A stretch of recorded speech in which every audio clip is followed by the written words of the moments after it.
Peter Earle is with the American Institute for Economic Research, and John Tabacco back with us in studio, the host of Wise Guys. Gentlemen, thank you so much for coming on. We appreciate it.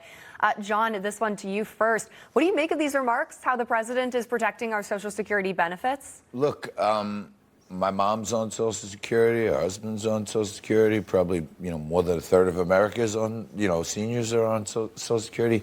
I think anything Trump does to deliver on his campaign promise to help our seniors is great, and there probably would be more money for those seniors had there not been so much fraud in the programs. That's how we get in these situations. So I think, time and time again, going back to the last segment, this is why the Democrats are boycotting the Texas change in the lines, because Trump just keeps winning and they don't have a fight they can win. Doing this, I think, for the seniors is, and the no tax on tips and Social Security, this is what the American economy needed. It needed stimulation, not from the government writing them checks, but just putting more money in people's pockets.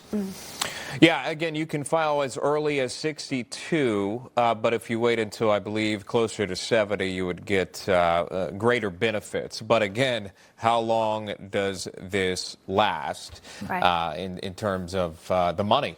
And does that run out? Again, we talked about that earlier. Peter, there's a story we teased, and I want to ask you about it. It has to do with cans and tea, to tariffs. Alliteration a bit. Tall cans of Arizona iced tea have been a gas station and convenience store staple since 1997. Even if you haven't bought one, you've seen it. It's a 99-cent price tag on these things. But now the 99-cent price, which has been a constant through economic ups and downs in the past 28 years, may no longer be feasible due to the 50% tariff on imported aluminum. Arizona's founder saying this: "We're holding the line for now, despite rising aluminum costs. It's particularly unfair. 80% of our canned sheet metal comes from recycled U.S. beverage cans, yet 100% of our aluminum is subject to tariffs." What are your thoughts on this? And again, that 99-cent staple, that one may resonate with many Americans across the nation here, Peter. Yeah, the 99-cent price point was achieved even as other goods in that category went higher by absorbing higher costs through efficiencies and thinner margins. But since on June 4th, we saw aluminum tariffs go from 25 to 50%, Arizona Iced Tea's competitors passed those costs on long ago, and their resistance was a branding strategy, but rising prices mean, there's only so much they can absorb if they want to remain profitable. So it's going to become a matter of nostalgia now. John, I do want to ask you about those tall cans as well, but also how about the fact that the United States, the government, is potentially in talks with maybe to have a 10% stake in Intel?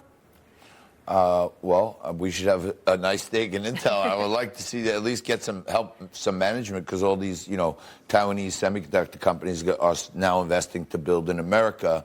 But on the cans, I would just say, I have to admit, I love myself some dollar store.